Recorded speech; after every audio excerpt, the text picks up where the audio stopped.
Welcome and welcome back, ladies and gentlemen, to the channel.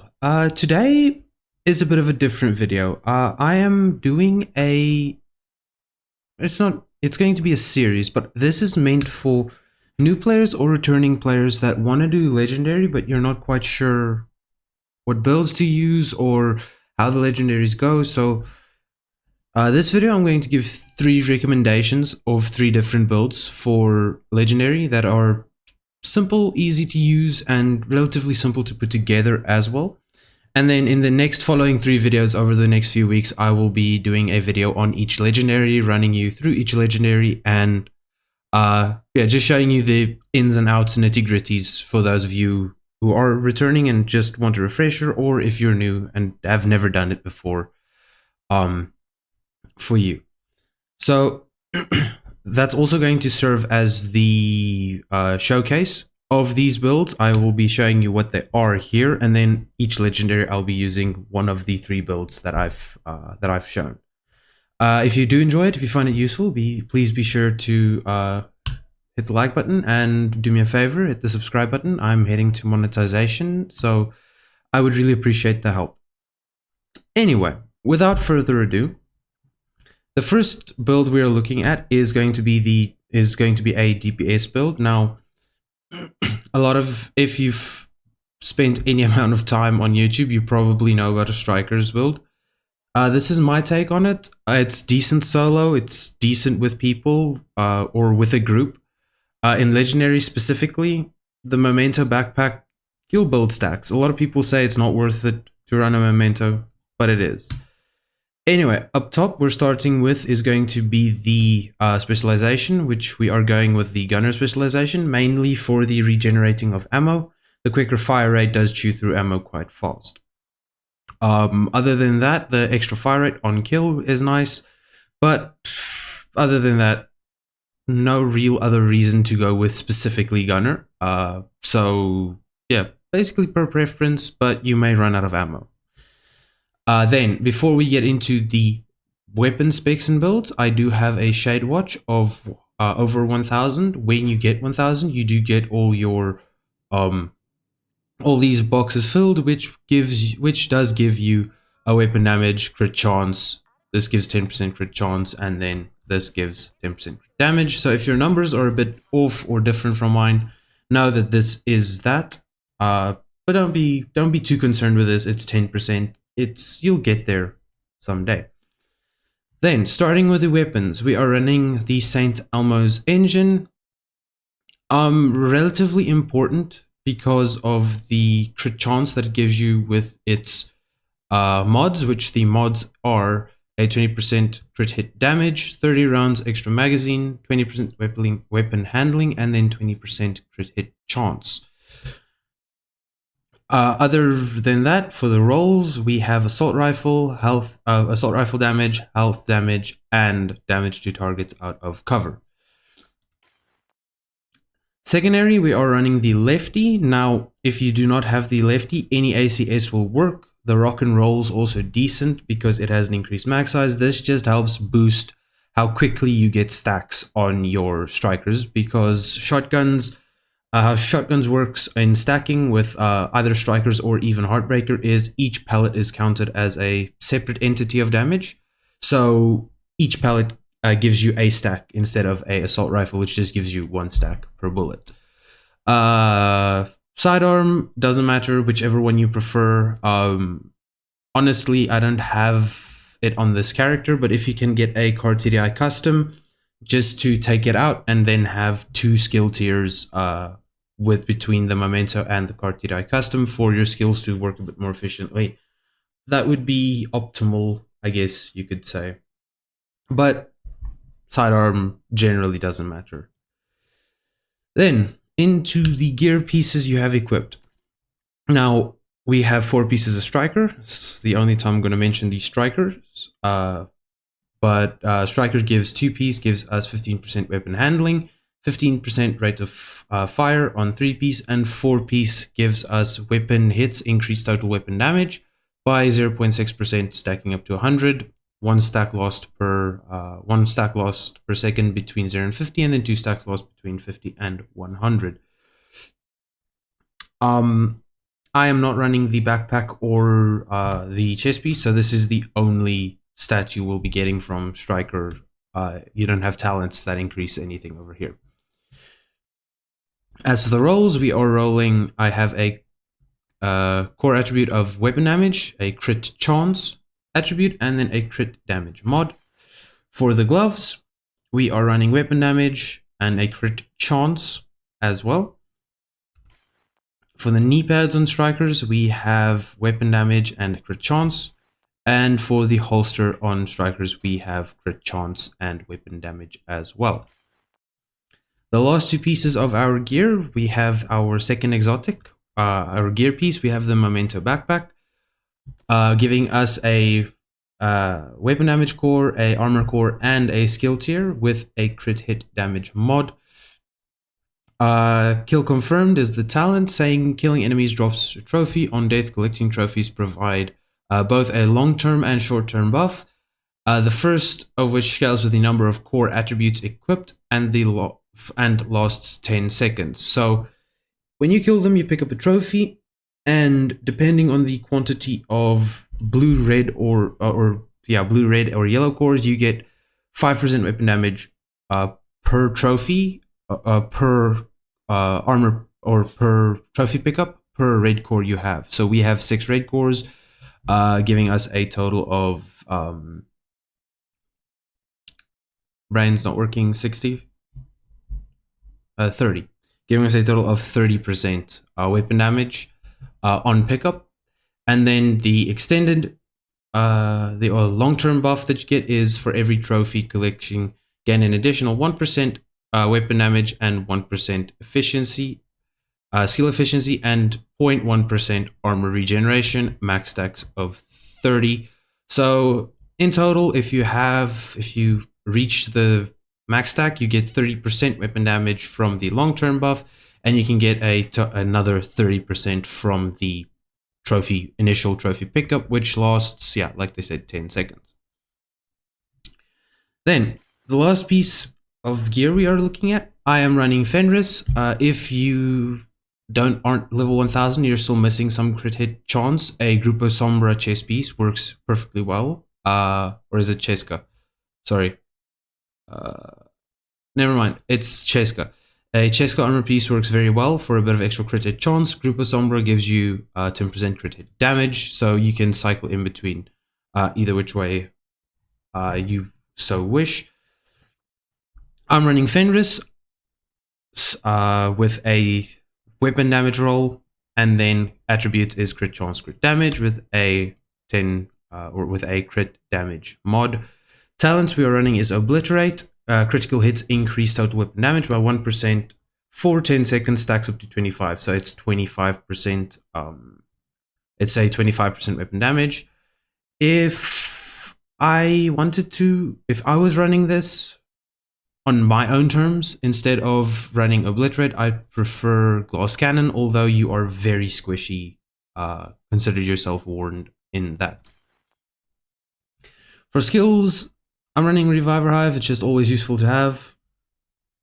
You die, you get revived. It's nice. And then I'm running a drone, or a turret, because there's no real reason to run a shield. It does give you minor survivability, but I have 1 skill tier, so I have 20% damage boost on the turret.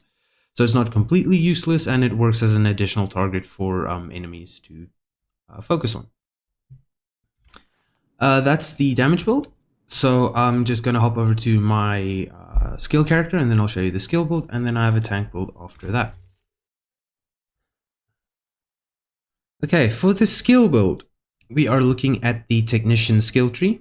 We have that for the 1 extra yellow core it gives us, as well as in the bottom right, you have a option to choose between skill damage or skill healing.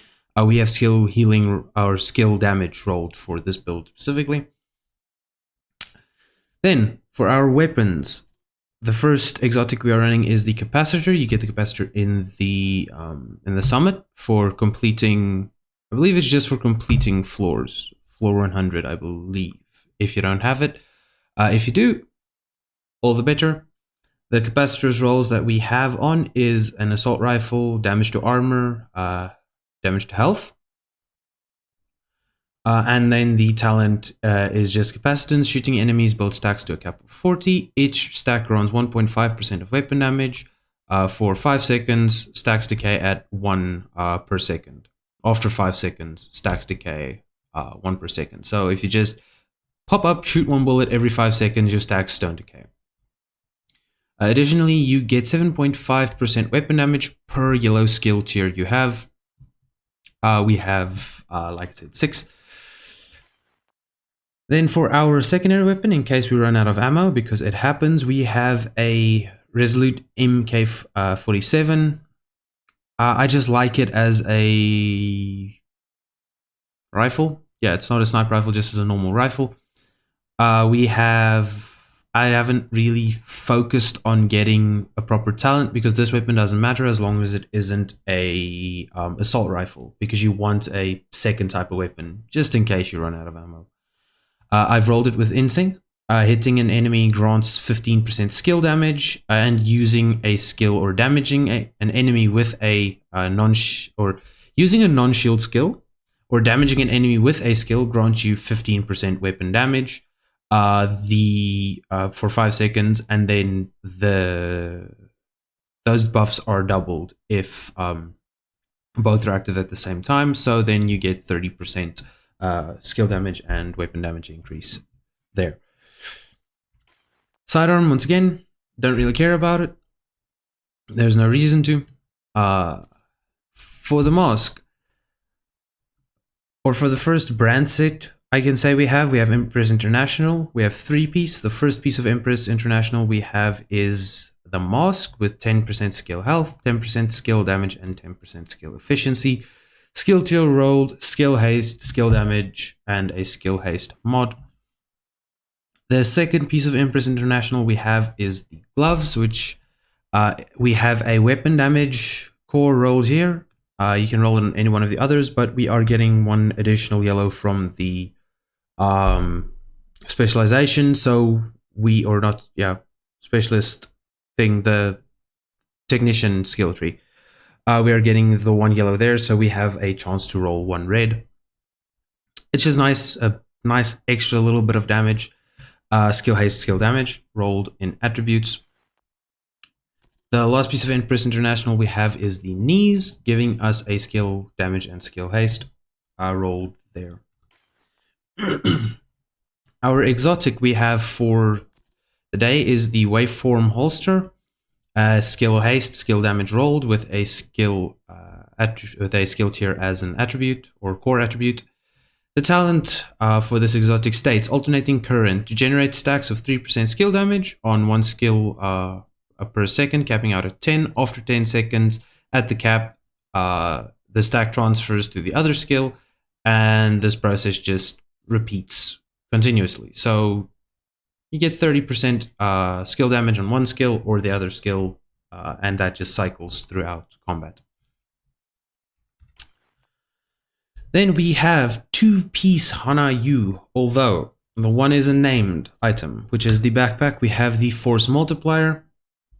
The Hana Yu brand set we have is a skill haste and skill damage. Those are the 2 attributes. And then we have skill tier. I hope you guys aren't hearing that my mom's busy stick blendering. I'm assuming she's making soap or cream. Anyway, we have skill damage, skill haste, and skill haste mod for that. The force multiplier comes with perfect combined arms. Shooting an enemy increases total skill damage by 30% for 3 seconds. So just popping out every 3 seconds and hitting 1 bullet, or even blind firing, hitting 1 bullet, you keep your stacks in your capacitor, you keep this active, and you're golden. Then for the chest piece, we have just a normal Hana Yu with a skill haste, skill damage, and skill haste mod with a skill tier rolled. And then the talent we have active is Connecting Momentum. When in combat, each skill generates a stack while active or not on cooldown. So basically, as long as even if it's on your person but not on cooldown, it'll build these stacks. And when it goes on cooldown, it loses the stacks. Or even if it's outside of you, like on your turrets on a wall or something, it'll build stacks there, and just the stacks increase your total skill damage by 1% and total skill repair by 2%. We don't care about the skill repair, but hey, the 1% skill damage up to 15 is 15% extra skill damage. For our skills, I am running the assault turret and the drone. More ease of use thing with the drone, because you could run the oxidizer chem launcher. Has a bit more control, but then you actually need to focus on it. The drone you just kind of drop every now and then when it's done. And then yeah, the assault turret is just a normal machine gun turret there. Did I miss anything? I don't believe I missed anything. That is the skill build. Now just next character is my tank character, and I'll show you the tank. Okay, so the next build we have going is going to be the tank build. Now, the first thing I wanted to just showcase before we get into the build is the reason we have the fireball specialization on is the shield. Is the striker shield. It's the shield you get with the firewall specialization. You get damage per a damage bonus per enemy in front of you, 11% at 6 skill tier or 6 armor tiers, because shield scale with blue. But if you take it out, you will see this like cone in front of you. As long as there's an enemy in that cone, or 2 or 3 or 4 or however many you get that damage bonus there. I just wanted to show that to clear up any questions as to why specifically the shield and just not the normal half shield and using something else. You could, if you decided to run the technician skill tree with a normal half shield and the artificer hive, your shield will stay up longer. Although I don't have a problem keeping it up with the bulwark. Anyway, we're getting sidetracked. Weapon of choice is the Scorpio. I have shotgun damage, damage to armor, and crit hit damage. Headshot damage would be better for this build specifically, but I don't want to roll this Scorpio. It's on another build, and I really like the crit hit damage attribute on it here. But headshot damage would be better specifically for this build. The talent on the Scorpio is Septic Shock. Shooting a target applies a stack of venom, which lasts for 10 seconds. Increasing stacks add more severe debuffs to the target. The first shot gives poison. That's the venom it talks about. The third hit applies disorientate. That's nice for control. Shock as well. You stop enemies from shooting, basically. And then the seventh is a very nice targets take an additional 20% damage from all sources. I believe that also includes your fellow agents. So if someone has a striker build that is dealing 1 million damage per bullet on stacks, now you're dealing 1.2. They're dealing 1.2, and that applies across the board. It's just 20% flat damage boost to everything. Secondary, I have an ACR-E. Basically equipped to preference, although just make sure it's not a shotgun so that if you run out of ammo you have it. Same with sidearm, it doesn't matter. The blue pieces we have is Foundry Bulwark. Foundry Bulwark states at 2 pieces you get a 10% total armor boost. At 3 pieces you get 1% armor regen, 50% shield health. That's a lot in this case. And then at 4 pieces you get makeshift repairs. Whenever you or your shield takes damage, 25% of the amount is repaired to both over time. So if you're a bit low health, if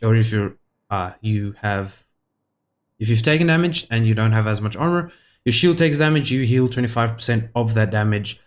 Same as if someone shoots you in the back and your shield has been damaged, your shield heals up. This does not make your shield invincible, but it makes your shield pretty damn tough. Rolls we have our armor core attribute, and then a headshot damage and a headshot damage mod. Gloves, same thing, headshot damage Same with knees, same with holster. I'm not going to click into every one of them, but it is headshot damage on both of those. For our backpack and chest piece, for the backpack, we have a named Urza Getica. Getica. I'm assuming it's Getica. Anyway, the setup, named Urza Getica, 5% total armor on the brand set, headshot damage and armor regen with a headshot damage mod. If you can get a headshot damage roll and you want to re-roll the second one, maybe a bit of weapon handling for a bit of a closer range spread or something.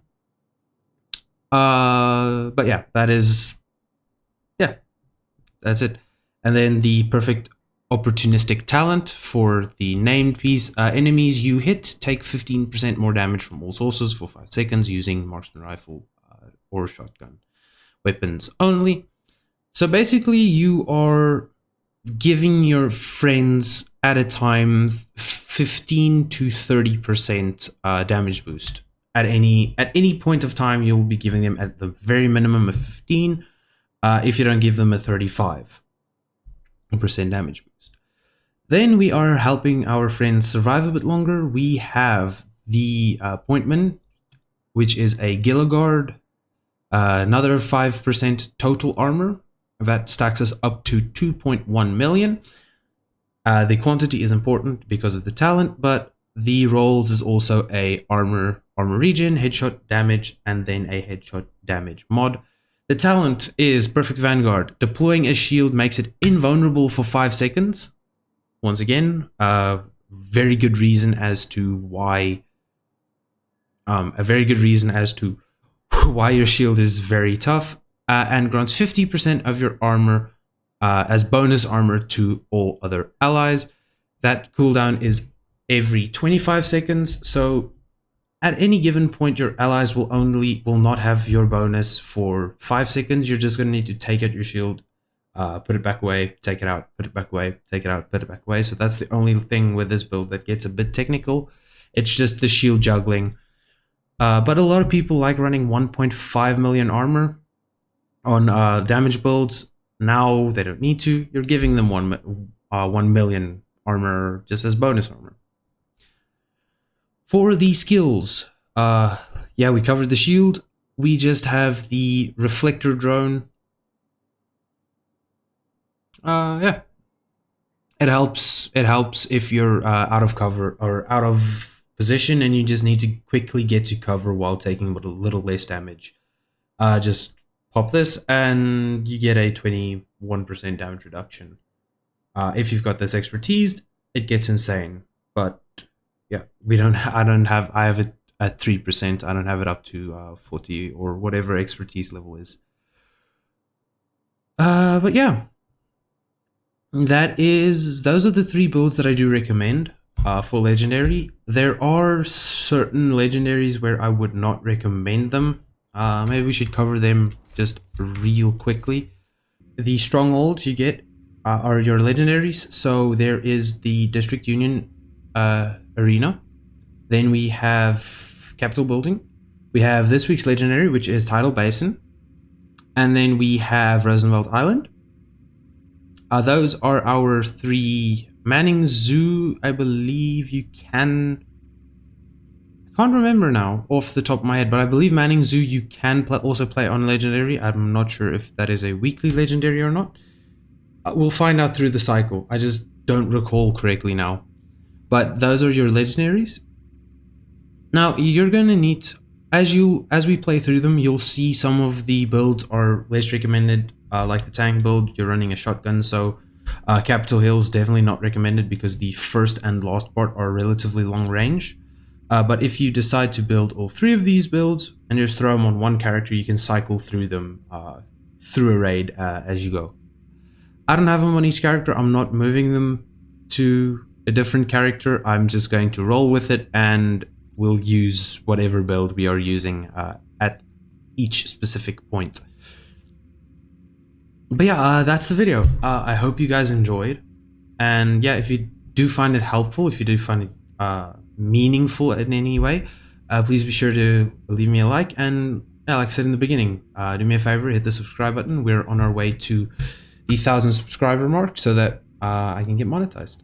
Thank you guys for watching. I do really appreciate it, and I'll catch you guys next time.